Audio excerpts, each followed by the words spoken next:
All right. Hello. Welcome back, everybody. Welcome back to the Think Sacred podcast. I am Zach. I'm here with my father, Phil. And if you're new to the podcast, what we do is we kind of talk about some deeper topics, usually religious or philosophical in nature. And usually Phil brings up the theological biblical viewpoints, and I usually ask questions from a more philosophical, nature-based reality, and I think that'll show a little bit today, because today we're going to talk about sacrifice, as we talked about on the last podcast, that we were going to say that we were going to talk about sacrifice today. So, interestingly, sacrifice is kind of a weird thing, right? It's kind of this strange concept. It doesn't appear in nature, right? So animals don't sacrifice in any way at all whatsoever, right? I guess maybe where we should start is maybe a definition of what sacrifice actually is. Like what is sacrifice? Oh, yeah, that's a good question. I would say that sacrifice is you're giving up a life, right? You're giving up a life to appease the gods. That's what you're doing, right? To reconcile, to appease the gods. Now, in Christendom, it's to have access to the God of the Bible, right? Because without it, there's no forgiveness of sins without a sacrifice.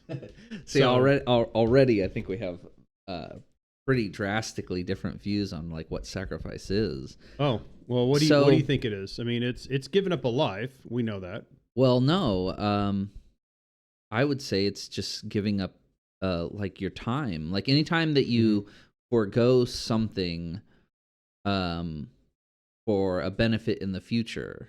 So dieting is technically sacrificing. Okay. You're sacrificing your time in what would usually be a meal, for a better body in the future, basically. Yeah. I mean, that would be kind of like that might be like a super, super simplified version of sacrifice. But basically, yeah, when you give up your time, right, like going to work, that's a sacrifice. You're sacrificing your time that you could be doing stuff for yourself instead to get money, which makes your life easier in the future because now you can just buy things instead of having to go through the process of creating everything yourself. I'm sorry. I thought that. So it doesn't negate what I said, though. You know what I mean? It could be just an alternate definition of sacrifice. You look in the dictionary and you have a word and you have 2, 3, 4, 5 different, meanings for that word. So,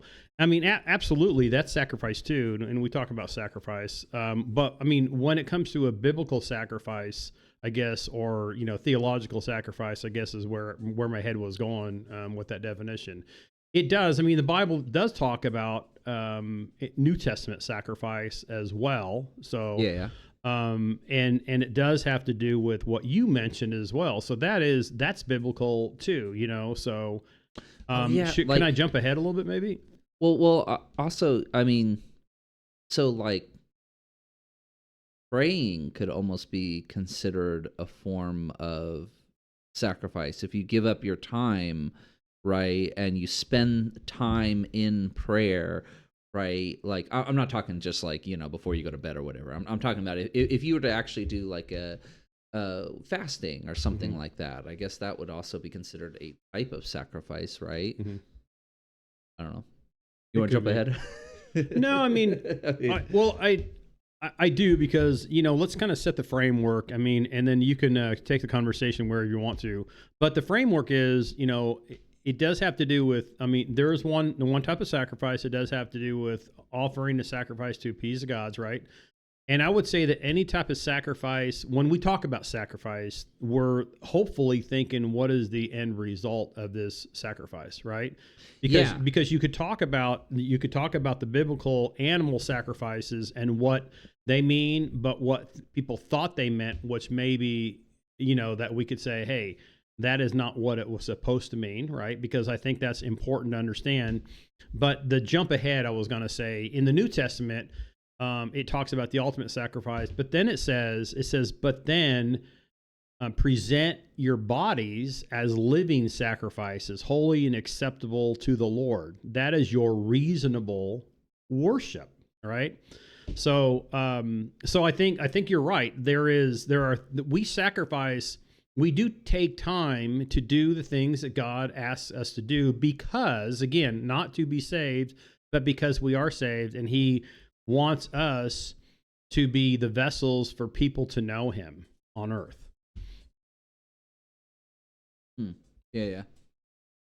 I'm trying to wrap my head around it more. So I mean, like in our day-to-day life, as we're going through, you're saying that just by us presenting ourselves in I'm not trying to sound like a cliche here, but like in a Christian manner, right? As we present ourselves in a Christian manner, then therefore we're representing ourselves, as stewards of God, and then that's our sacrifice, is what you're saying. Well, partly, I would say that. So I tried in the pretty much all the episodes, tried to stray away from any type of message that would indicate that I believe in a works-based salvation, right? Yes. Anything, because you've made that pretty clear.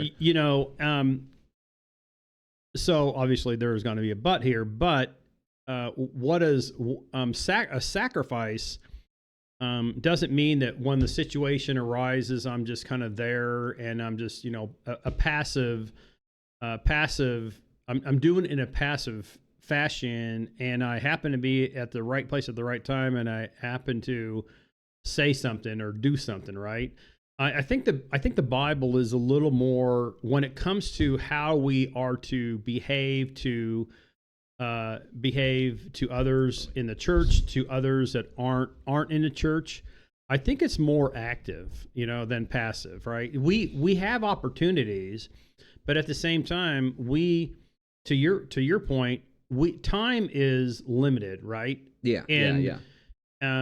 And I want my time to be my own. I want to be lazy and or I want to maybe, I guess I'm just going to throw this out there. I want to watch a sporting event on TV, and I want to set time aside for that, or I want to, go work in the shop and do the things that I just want to do that have, little or maybe some have benefit, some have little or no benefit. You know what I mean?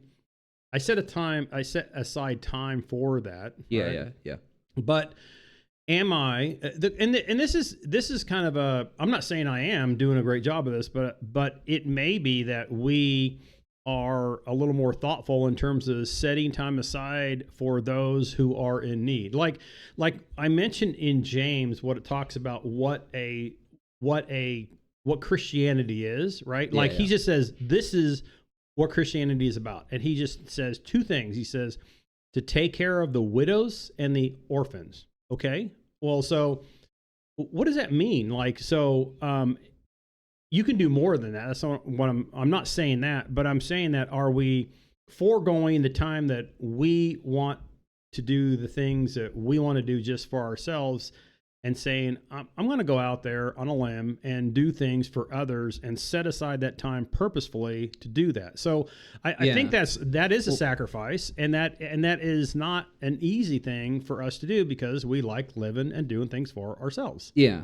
Well, I mean, if it's interesting, you compare like what Jesus did. Jesus was, when he's out there, he's spending time curing the sick, helping the sick. Helping the homeless and everything like that.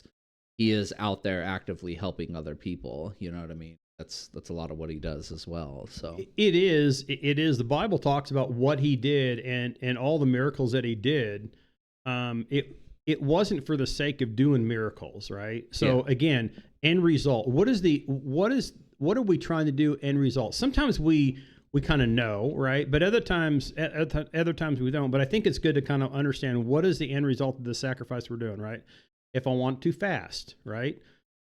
if I want to fast, is it because I want to fast and kind of forego this flesh in order to maybe get an answer from God, I guess, you know what I mean? Let's just say that. So, I want to fast for that purpose because, I have something that is burdening me, and I want to fast for that reason. I think that fasting may, if I put aside my flesh and basically forego that, maybe I'll be able to hear God better. I guess that's reasonable, yeah. Right? Some people do it for that reason, right? Yeah. Well, it's really interesting. I mean, we have a whole conversation on fasting and how, it starts doing things to your mind, right? Especially depending on what kind of fasting you're doing, you know what I mean? But if you're doing a certain kind of fasting, it starts producing certain chemicals in your mind that, kind of, change the way you look at things, so to speak. Anyways. Yeah, and to your point, there are different kinds of fasts in the Bible, Yeah. There are. Sure. So, I mean, some you're foregoing everything, some you're foregoing everything but water, some you're foregoing, meats, and you're just doing, I guess, what people call the Daniel fast, Yeah. Daniel and his, and his other people who were brought into Babylon, right? Yep. That's right.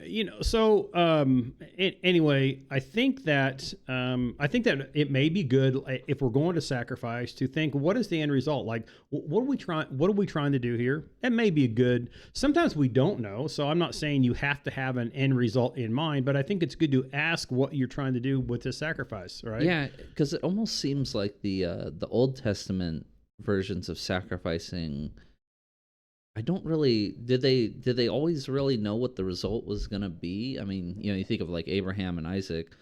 Did Abraham understand whatever the possible outcome was going to be, the whole he'll be the father of many nations and that kind of stuff, and I mean, he didn't know that until afterwards, right? Until after he goes. He was told that beforehand. And that's why, if you think about it, like, you're going to be the father of many nations, right? Okay. You have a son out of wedlock with Hagar. That's not the son I'm talking about. Abraham is pretty much what God said.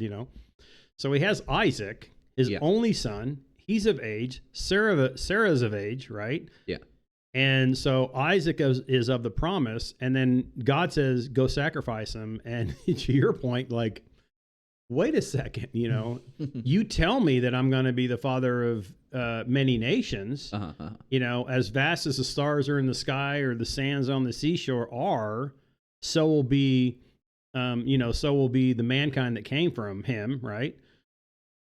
But you're telling me to sacrifice the only way that I can get there. Mm-hmm.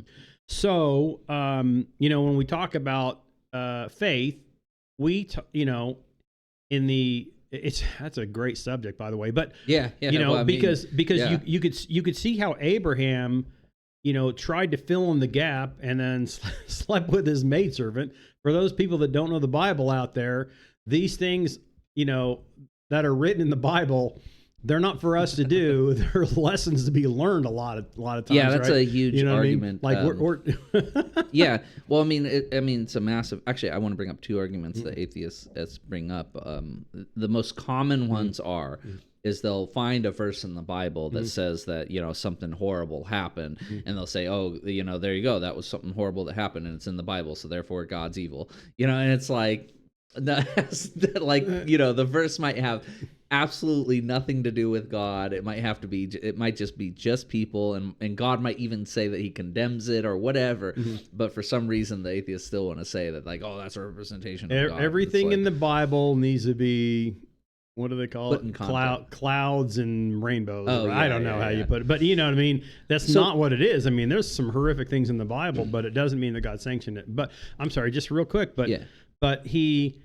I just want to say this because it is a bit of a side note, but it's interesting because we look at faith, and Abraham was justified by faith and not circumcision. Is very clear, even in the Old Testament. Yeah, it talks about that. But it's interesting because if he was justified by works, he he did some great things that you could say, wow, he's a man of faith. And then he did some pretty stupid things, and you could say he was a man of the flesh.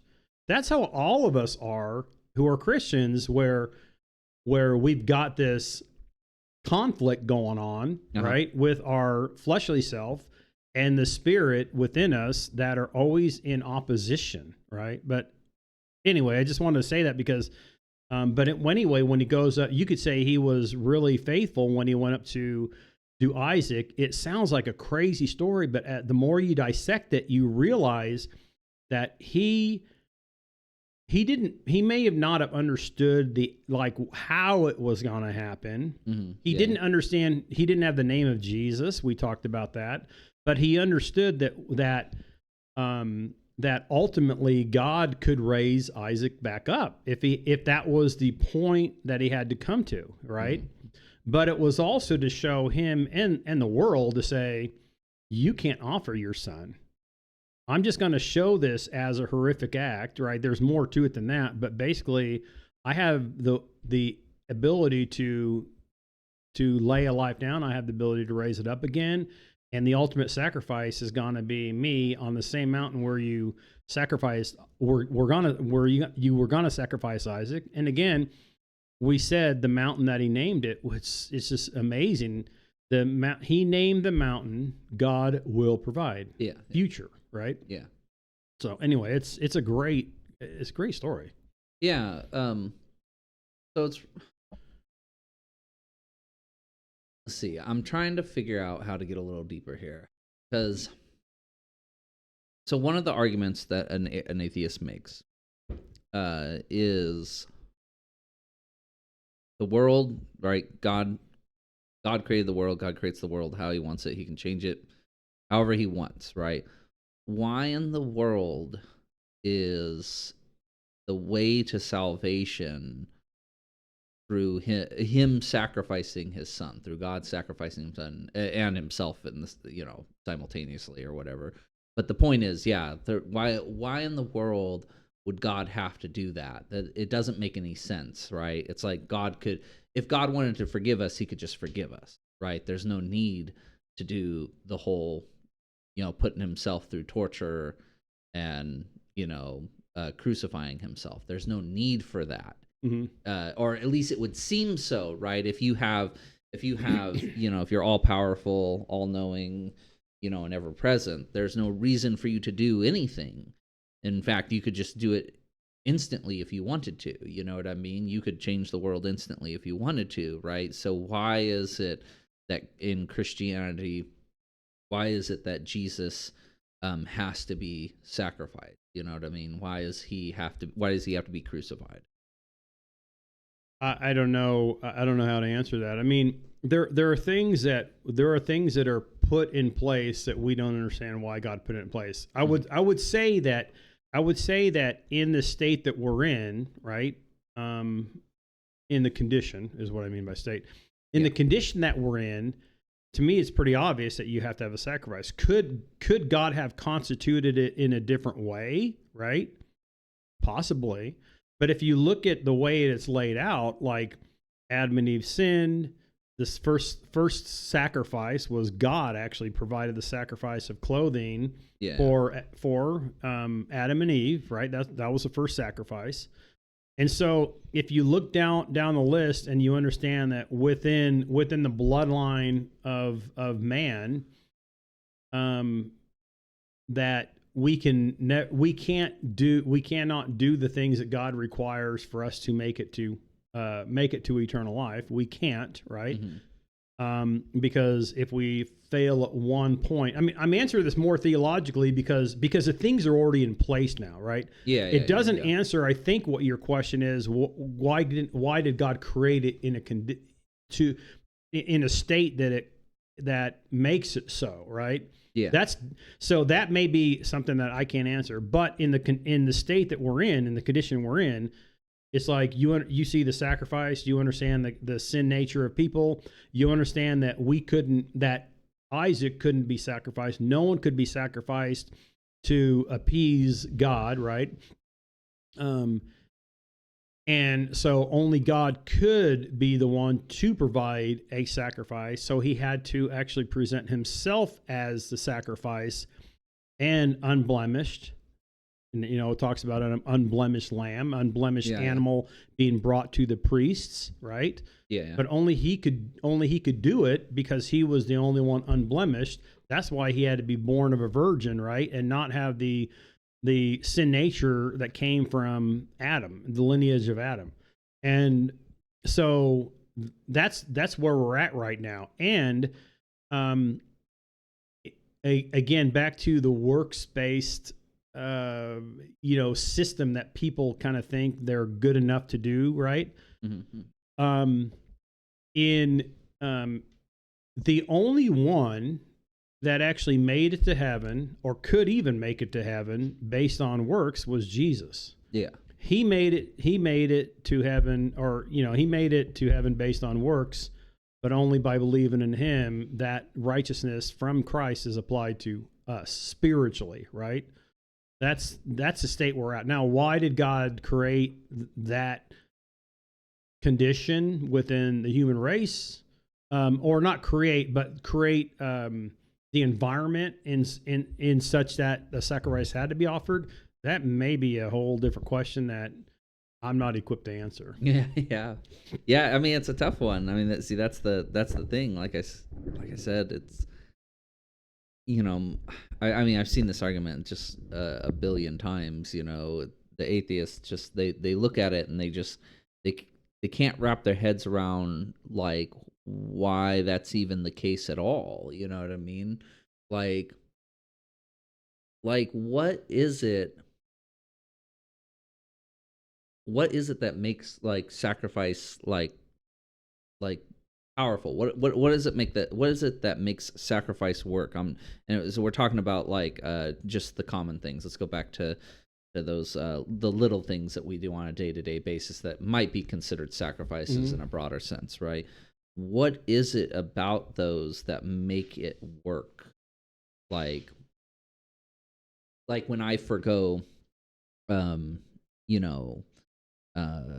coffee for one day or whatever, or something like that, to have a clearer mind or something like that, or once again fasting, and we decide to fast for 3 days, or we decide to fast for a week.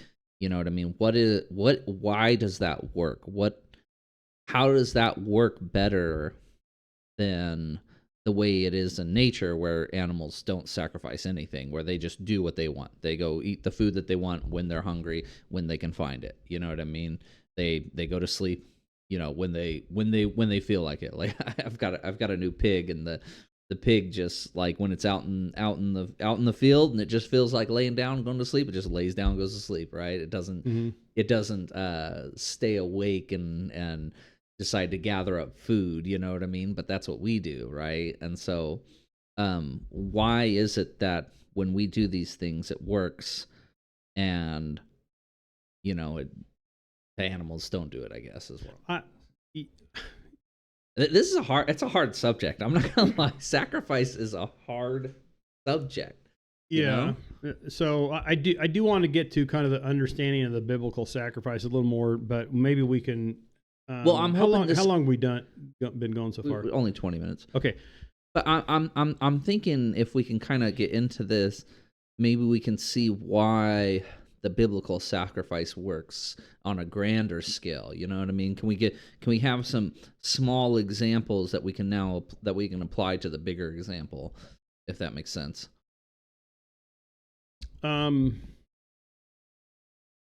Well, okay. So let's think about. Oh, here I've got some examples. Yeah, I've got some examples. Yeah. Okay. In the winter, we know that in the spring that we're growing food, and the fruit and the crops grow, and that we're going to have an abundance of food, and then we know that we can save it through the winter, right? We're forgoing eating it, because we could eat it immediately if we wanted to, right? We could eat it, we could not store it, just let it go, whatever. But then during the winter, we're going to be starving.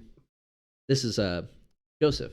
When Joseph is in Egypt, right? Is that right? Yep.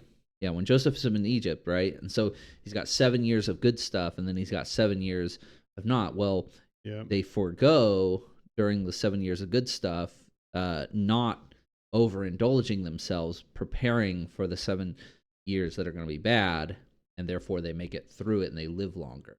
So, I mean, that's a small example of some form of sacrifice. It could be. I mean, it's partly provisions, right? You know what I mean? So, and I don't want to negate that. I mean, God does everything when it comes to salvation, but I don't want to negate the fact that when we should be doing something, we should be doing it, right? Whether it's hey, we got a bumper crop, right? And we are going to take that bumper crop and we're going to take the extra and we're going to have a way of holding it for future, right? Yeah. There's nothing, we should do that. It's Mom did it recently in the garden, where basically before the first freeze here, she went in there and just cleaned out. This was in November. This is crazy. Yeah. We've never had tomatoes and stuff like that this late. And you saw how many we had, right? Yeah. But what is she doing with all those? She's taking those and we're slicing those up and we're freezing them for, later soups and, spaghetti and chili and different things like that, right? Yeah. Now, if we wouldn't have done that, if we wouldn't have made that sacrifice, then basically, I guess you could argue that hopefully we have enough money to go to the store to get those things that we would have had to, that we didn't take the time to do. Now, in the real world, they had to do that because they're living hand to mouth. So many people are living hand to mouth. And so they have to be thinking in that mode, right? Now, that's a temporary, all of those things are temporary if you think about it, right? You're hand to mouth, and then you die. You know what I mean? Yeah. Okay, but so now, but it does teach us lessons throughout life, that type of sacrifice. Yeah. So now, looking back at the biblical sacrifice, can we apply that somehow? Like we learn, like you said, we learn lessons, right? Mm-hmm. By not doing something that we shouldn't be doing or whatever. Mm-hmm. We learn a lesson, or we condition maybe our souls to be better prepared for the afterlife or something like that. We're talking about two different things, I think, because we're talking about a sacrifice in which we're getting something from the sacrifice, right? We did something, therefore we get something from the sacrifice. Oh, yeah. You know what I mean? Versus we're taking an animal and we're offering, or it could be a grain offering. There's grain offerings in the Old Testament too, but we're taking something and we're giving it up. We're not storing it. We're giving that portion of it up in thanks to a God. And so it's a little different, you know what I mean? I get what you're saying. Yeah. Oh man, how to make the I don't know if the two can be connected that easily, if that makes sense. I think we may keep those categories separate. I'm not sure. No, yeah, I mean you might be right. I'm trying to think of how to possibly separate that out.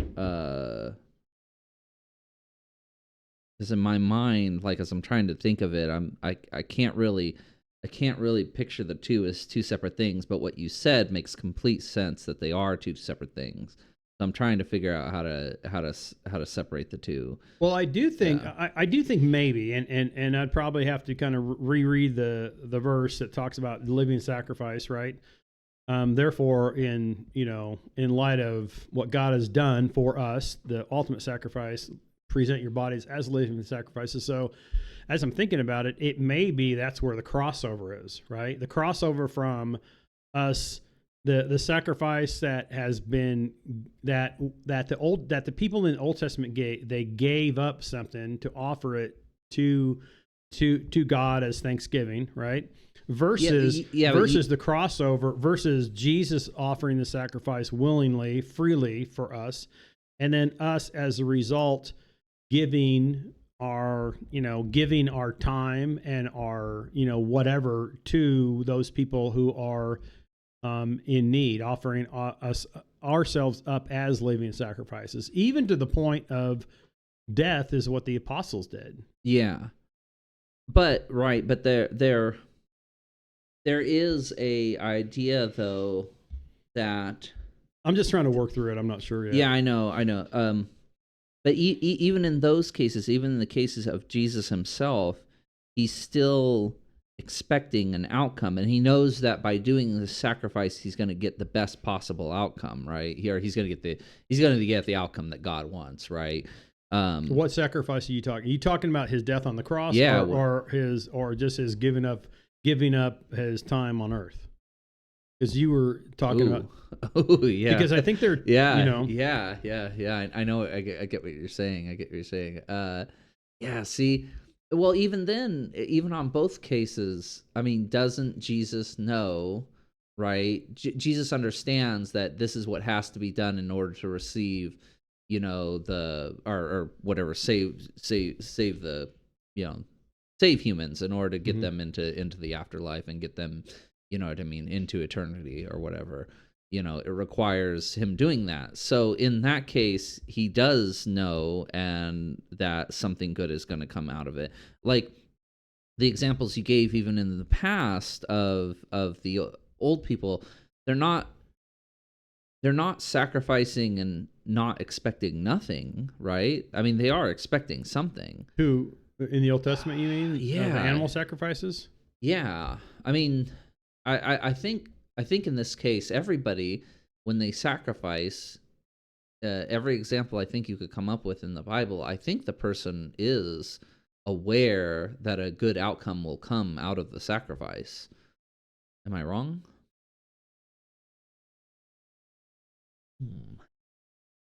See, I don't think you're wrong. I don't think you're wrong. I was thinking for a second about worship, right? So there's this thing where you could be sacrificing as solely as an idea to just praise and worship God, right? But why do you praise and worship God at all in any ways? Mm-hmm. Why does God require praise and worship? You know what I mean? Why does God require worship? Like the real answer, right? The real answer is he doesn't actually need you to worship him. It would have to be a want. It would have to be something he would want. You know what I mean? Mm-hmm. Or, oh God, this is hard. we're on a hard one today. This is a hard one. I don't even know. I don't even know where we're at the moment. Oh my goodness. I don't know. What are you thinking right now? Well, when it comes to back to worship. When it comes to worship, and when it comes to God wanting us to worship, I don't know if there's a place in the Bible where, how do I put it? I would say the reason that we worship is probably more for ourselves than it is for God. That's a problem. Is what I would say. What's that? Wouldn't that be a problem? Like, is that okay? That's okay. That's okay. That's okay because pure worship, because pure worship is of giving of ourselves. It is of giving up something that we want to do, or we're forgoing something, right? Yeah. So it is, a pure worship out of a pure heart, right? As a matter of fact, Jesus actually mentions that to the Samaritan woman. She says, you Jews say that we say that Jerusalem is the place to worship, right? Yeah. And he says, I tell you, a time has come, and it has now come, where true worshipers will worship God in spirit and in truth. Truth is sometimes foregone by some of the churches, but spirit and truth, right? Yeah. Truth meaning sound foundational biblical understanding, right? Yeah. So could you say of life? No, well, of who God is and what He's done for you, because we're not going to, there's, I'm trying to work through this. But I would say that anytime that a sacrifice, that we offer sacrifice, that anyone who's actually offered a sacrifice to God, let's just say, right? I'll do this if, right? Think about that. I mean, it could be, hey, I'll do this, God, if you do this for me. You know, like I'll do this, and then if you do this for me, or else I'm not gonna listen to you anymore, kind of thing. Yeah, that could be one. I mean, that's an extreme example. I don't even think that's extreme, really. Or it could be the Old Testament where you had the Cain and Abel, right? One offered it. And, you know, like, what did they understand? I think maybe we could use Cain and Abel. Like, both of them did it. It's not like Cain didn't offer a sacrifice. Both of them offered. What did they expect as the outcome? Maybe it's that Cain understood. Cain understood the first fruits, and he understood the provision that God had given him, and he gave it as praise to God. Where Abel did. And then Cain, maybe you could argue that Cain just was hoping that by doing so, he would be accepted by God, but he did it less out of understanding who God was and more out of just saving his hide. You know what I mean? Like, I think both of them had a reason to do it, right? Both of them thought that, you know, I guess both of them probably had a reason to do it, or else Cain wouldn't have done it if he didn't have a reason. Yeah. It could have been, hey, my family expects me to do it, I'm going to do it. It could be that, versus Abel knowing it's for God, and he might have just been either appeasing God or maybe just appeasing his family because he was told to do it and he understood it, but he didn't get he didn't even want to understand the grasp, or he didn't get a grasp of the full intent of what sacrifices were, right? So it could be that. I think anytime you do something, like you put yourself out there to do something, you may not fully understand the reason, but you have a reason for it, right? Yeah. You know, versus just sitting idly and and passively. Yeah, that was active, but, you know, what is the outcome you're expecting? You know, to not be stricken by the gods, or to be accepted by God and be in his kingdom forever? I don't know. Two different things. Yeah, right, because once again, even Jesus, he had an expectation of an outcome. I mean, well, I expectation might be a wrong word, but basically, he had an idea that something was going to happen. You know what I mean? It wasn't just, you know, he wasn't just willy-nilly going through it and just like, oh yeah, you know, whatever. You know what I mean? Like, there was a reason. That's the word. There was a reason why it happened that way. So even God, I guess, has reasons for doing what he does.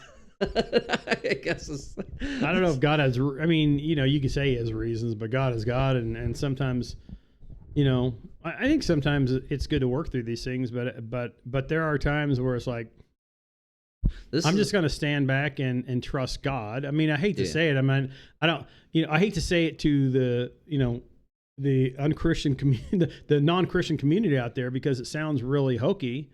But sometimes, you know, everyone has faith in something, right? Oh yeah, know what I mean? Man, that's what me and Corey talked about on our podcast when I had him on, and it comes up constantly in our conversations. Like me and his roommate Ryan will be driving in the car heading to wherever we're going, and that subject will come up a lot. It's like you cannot not have faith in something. You have faith in tons of stuff.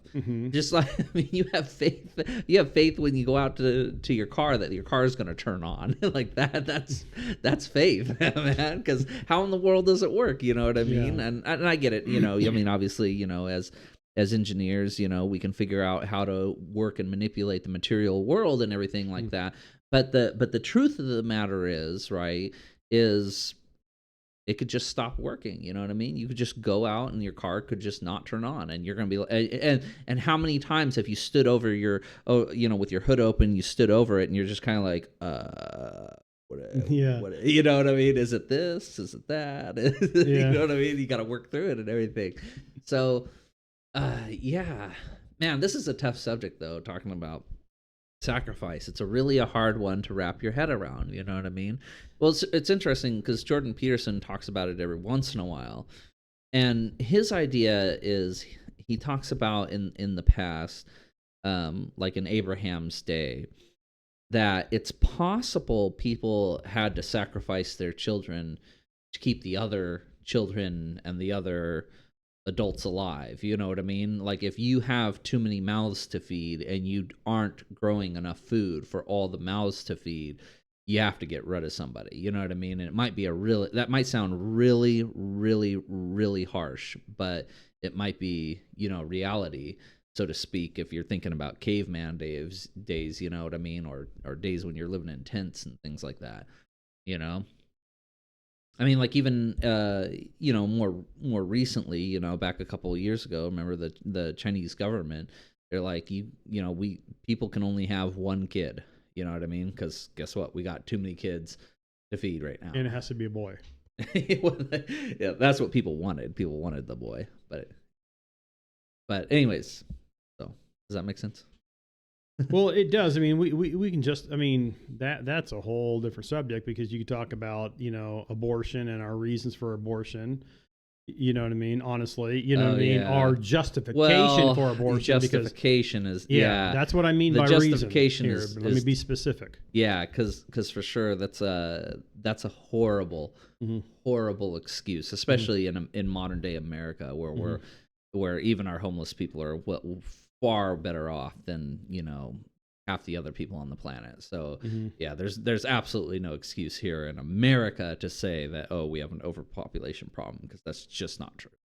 You know what I mean?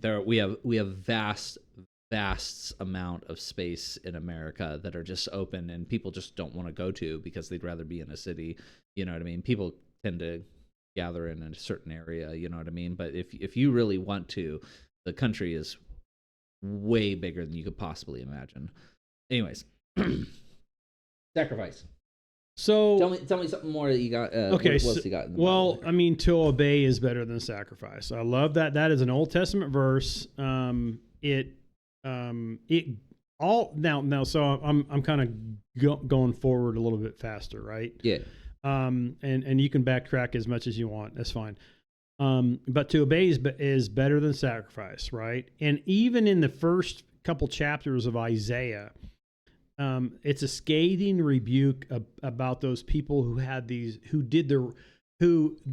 against, honestly, the Hebrews, who did the Jewish thing, or did the Hebraic thing of following the things that God said to follow, right? You know what I mean? It's like, wait a sec, God, you told us to follow these things, but now you're condemning us for following these things.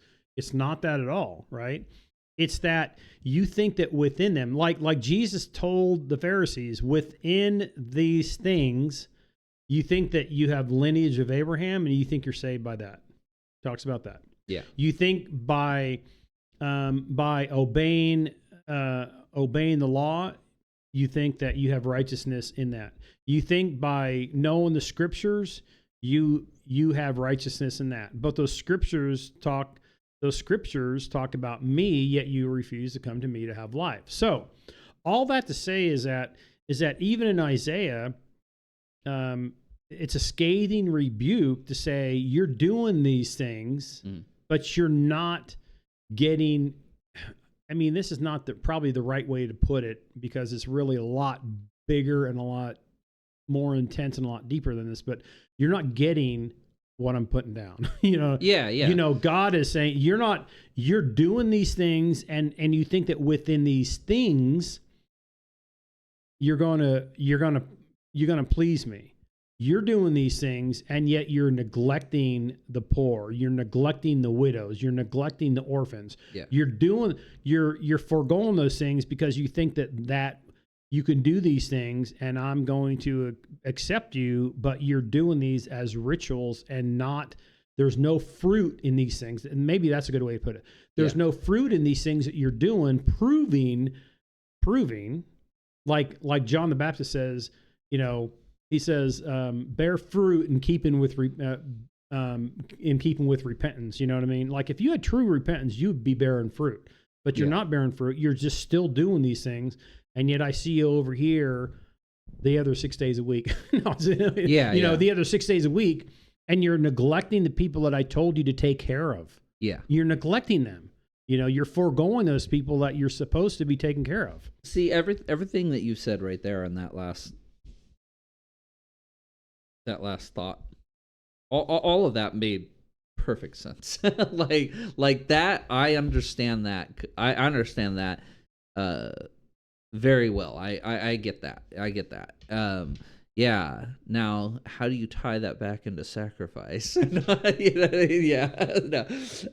Yeah. No. I mean, that stuff's good, and that's the kind of stuff that we've talked about, I think, previously on the podcast. So now I'm trying to think when I think of sacrifice. Now there's and then you were talking about kind of there's two different types of sacrifice, right?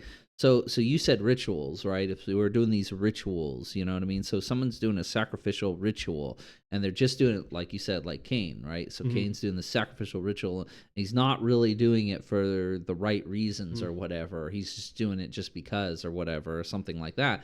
Well, and there we go. That goes right back into what you said, okay? Now, what if you are doing the sacrifice, in the right manner and in for the right reasons or whatever or something? So say you are Abel, or say you are, Joseph or Jesus or anybody else that we can say, or Abraham, whatever. You're doing it for the right reasons, or you're doing it in the right manner, in the right way, or whatever. You know what I mean? It's like that work. Well, I don't know how if it's really deep per se in terms of, I think simplistically. Let's think simplistically, right? Yeah. When is a sacrificial offer acceptable to God? Maybe is what you're asking. Yes. Right. Okay. It says that somewhere in the Bible, somewhere in the Bible, it does say this. Maybe I ought to look it up, but it talks about, again, back to Cain and Abel. Abel offered it in faith. Cain didn't, right? What does that mean, though? What does that mean? Because we talk about faith, and faith is this nebulous term, that nebulous word that even churches don't grasp very well. Yeah. We have to get back to what faith is. Faith is in a God that can give us everything that we need, and we can do nothing. More specifically, though, it has to do with him offering himself as a sacrifice, and us just having faith in that object. It's an object of faith. We don't have faith in faith, this nebulous thing. We have faith in the object of our faith. Abel, you could argue that Abel had faith in God to provide what he needed, and he understood that God could provide the ultimate sacrifice, because what he was offering wasn't going to do it, right? But he was doing it as a service to God to say, thank you for everything that you've done. And I trust faith, right? I trust that you're sufficient and I'm not, right? So that is so he offered it in faith. The other person, Cain didn't, Abel did, right? So, and then it also says in the Bible, without faith, it is impossible. Not kind of hard, not sort of hard. Yeah. Not a little bit hard. It is impossible to please God without faith, right? Without faith, it is impossible to please God, right? And so you could argue that when we do something, it's not our faith in our faith, it's faith in an object of the faith, in the God that can provide everything, because we can't do anything without God, interjecting on our behalf. And you hit some good points there that I was really feel like that was close. I was like, yeah. I don't know. Tell me what you want, and I'll just spew it out. No. I want the truth. Mm-hmm. I mean, you should know that by now. But okay. So God is infinite, and we are finite, right? So in His infiniteness, right, and we talk about God's sovereignty, right? he doesn't actually have to. He doesn't have to allow us to have free will at all, right? So maybe if we believe in free will or something like that, right? Mm-hmm. Maybe that free will in the finiteness in conflict with the infiniteness, right? The only way that finite can interact with infinite is to live by faith or something like that. I don't know. That's a tough one because you're right. I do like what you said that let's be clear. We are finite. God is infinite, right? So we're talking about things that trying to talk about a little bit of attributes of God, right? Yeah. A little bit is what we're talking about here. And then how do we actually come to understand it in our finite nature here on earth? That's really what we're trying to get to, right? I think, as best we can. Because when we fight against, when we fight against him, things get worse, right? God, I don't know. I'm not quite there. But keep going. No, I think this is actually a tougher conversation than I thought it was going to be, right? Because there's multiple definitions of sacrifice. We understand that. We're trying to actually dissect, our own sacrifice when we actually give up ourselves and our time versus, the sacrifice that we offer to God, whether it be grain offering or, first fruit offerings or, animal sacrifices, right? So we're trying to work through all that. Yeah. Right. But at the same time, anything that we're trying to understand about God, right?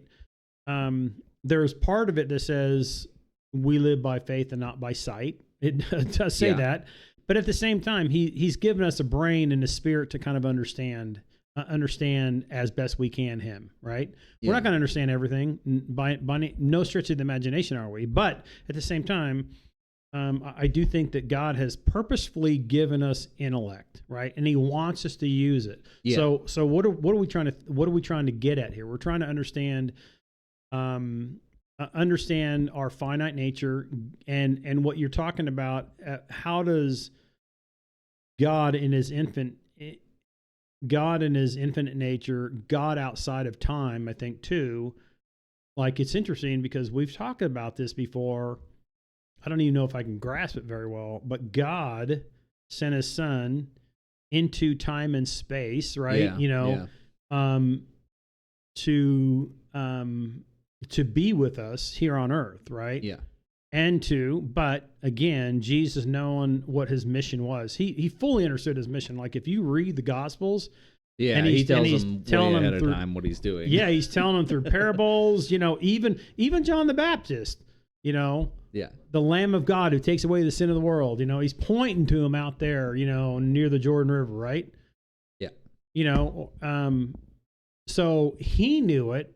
He knew what Jesus was there for. Jesus knew what he was there for. But the apostles, they ebbed and flowed quite a bit. In fact, most of the time I would say that they just thought he was going to have an earthly kingdom here on earth. And they liked they liked the miracles and the power that Jesus had. And they thought that he was going to overthrow the Roman rule here on earth. We've talked about that before, but how do you start understanding there is an eternal thing that he came for, even to the point where the apostles, they finally got to that point, and that was only after Jesus' death and resurrection. They go, wow, I get it. He told us this hundreds of times, and I finally get it. You know what I mean? What he came for. What am I trying to get at? Anyway, but his sacrifice, was sufficient, and our sacrifice is always not sufficient. So how do we go about our lives? Maybe that's a different question, but how do we go about living on earth as Christians? That's a whole different thing. When in fact that we can't do enough. We do it in our finite nature. We do it in our flawed self. We have two left feet half the time when we're actually walking here on earth. How do we go about it and have what am I trying to say? Good introspection on the fact of who we are and what we're capable or not capable of doing. Yeah. Oh my God. Yeah, this was a rough one. You want to call it there? We're about the hour mark. A little bit less than. Oh yeah. You got to think. This is probably one where I don't even know if we came to a conclusion. Well, let me. Yeah, I mean, I don't know if we did really either. I mean, there's a lot. This is probably I think the toughest subject we've come across. It's actually tougher than I thought. I will say that it's interesting that when you go through the Bible, let's talk about the Bible sacrifices, right? Again,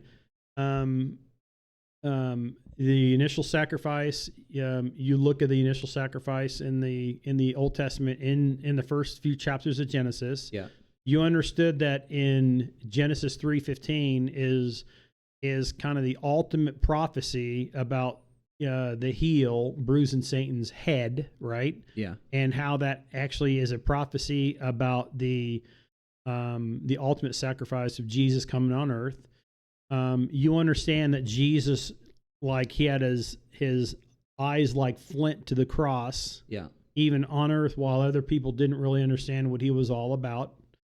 You understand that a sacrifice offered in faith in the Old Testament was that was understood as, hey, if you offer it in faith, it means that you understand that what you offer isn't sufficient in and of itself, that God has to actually be the one to do it for us, but you're doing it understanding who God is versus offering it not in faith and it's just doing it as a ritual. You have churches, same thing right now, that basically are doing things way outside of Scripture, thinking that they're a do more, try harder. They're presenting a moralistic gospel rather than a Christ-centered, sacrificial, he sacrificed everything for us gospel, right? But anyway, going all the way through where it says to obey is better than sacrifice, where it talks about, though, if we are of faith, right? If we have faith in what God has done, then basically as a result, as the fruits of what we believe, there ought to be some evidence, right? It talks about that as well in the New Testament. So, and back to the sacrifice where it says, therefore, in lieu of what God has done, offer your bodies as living sacrifices, holy and acceptable to God. And I think that sacrifice there is in context, it really has to do with us giving of ourselves to others. Yeah. That's time and your bodies, right? Yeah. So, I mean, it's interesting. Yeah, I don't know if I want to. That was really good. Next time, that's fine. Huh?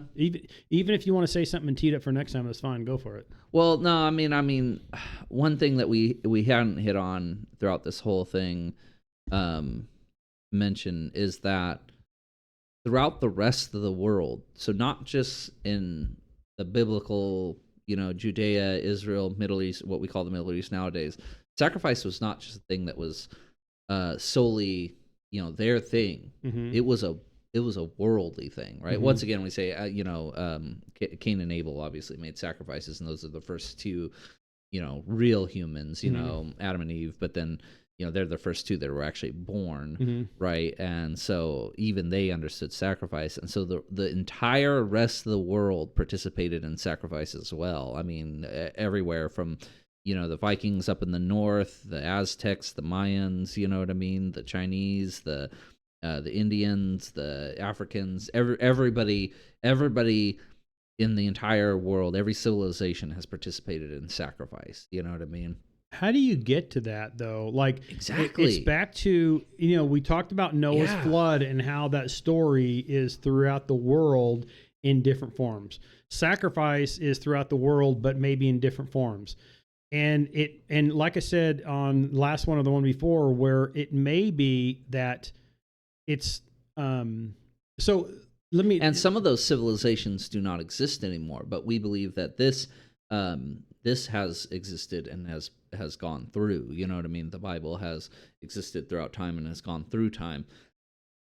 Whereas, like the Aztec Empire is long gone, right? And the only thing that's left is a little bit mixes of blood in some people. You know what I mean? That's about it. Yeah, I think it was Charles Spurgeon who said, and trust me, I'm going to link this to what we're talking about in terms of things being a little more similar than different, but when you have a distortion of the truth, then even though it may seem a little bit off from a human perspective, it's a lot further off than we think from a godly perspective. But what Spurgeon said was about the difference. How do you, he said that, he said discernment is not being able to tell the truth from a lie, but being able to tell the truth from almost true. Yeah. Exactly. Right. So I've said this before. And so you have the Noahic story, right? Where it's like, man, there's so many similarities there about a global flood and about a family and about an ark. You have all of that, right? Yeah. Throughout civilization. You have sacrifices throughout civilization. What is it? And I'm not saying I have the answer, but honestly, you think about if we're of the same lineage, everyone here on earth, according to the Bible, we're of the same lineage, and basically sacrifices were there, the flood was there, and those stories kind of traveled throughout the world. Yeah. Okay, you can take truth and you can distort truth, but at the same time, you got to wonder. I think it's the point. Actually, what I got from what you were saying is that you got to wonder why it exists throughout the world. Why do these common things exist even though they're different?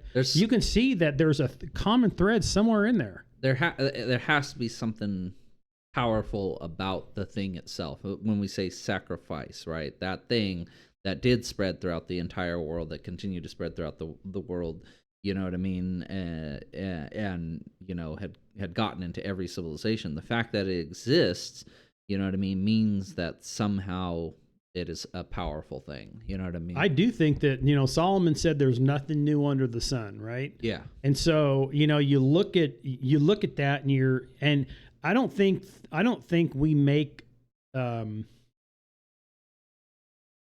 don't think things come to our mind in silos, so to speak, right? Yeah. Like there's circumstances and events and different things that, and therefore we behave based on those things, or we think based on those things. Yeah. We don't think in silos, right? And so I think that that there has got to be, what's the real story where it started? Exactly. From sacrifice or the flood, right? Yeah. Or anything. I mean, there's probably other sacrifice. Once again, you say it was in the Garden of Eden, or just at the end of Garden of Eden. God sacrifices the first animal so that Adam and Eve can have clothes. I'm thinking that's probably where Cain and Abel got their idea from, but I could be wrong. But I think it goes to reason. So it literally is one of the first things. Yeah, I mean, you think about it. Sacrifice even comes before fire. Yeah. You know what I mean? I mean, that's wild to think about. Well, it's interesting. Like in Greek mythology, I think fire comes first. But yeah, that's a strange one. Might be. I don't know. It's mentioned very, very early on in the Bible. That's for sure. Okay. So, anyways, that's a tough one. Tough one. Good one though. I like it. Yeah, a lot of stuff. A lot of like you said on this one. I mean, no real conclusion. It's like, just continue to live by faith, I guess, and try to obey. You know what I mean? I guess that's all you live can by do faith, not by sight. To obey is better than sacrifice. Yeah, and understand what sacrifice was there for, what it pointed to. Yep. Those are important things, and not sacrifice in and of itself. Yep. Right. All right, guys. I don't know. What do you guys think? You guys wrap your heads around what sacrifice really is? Did we make any sense? Let us know. Oh yeah. This is a wild one. I mean, compared to most of our other ones, usually we get on a pretty good roll, and there was a ton of times on this one where my mind was just like, okay, hold on a second here, gotta catch up, gotta think. Anyways, thanks guys. Thanks. Comment, subscribe. We'll see you guys next time.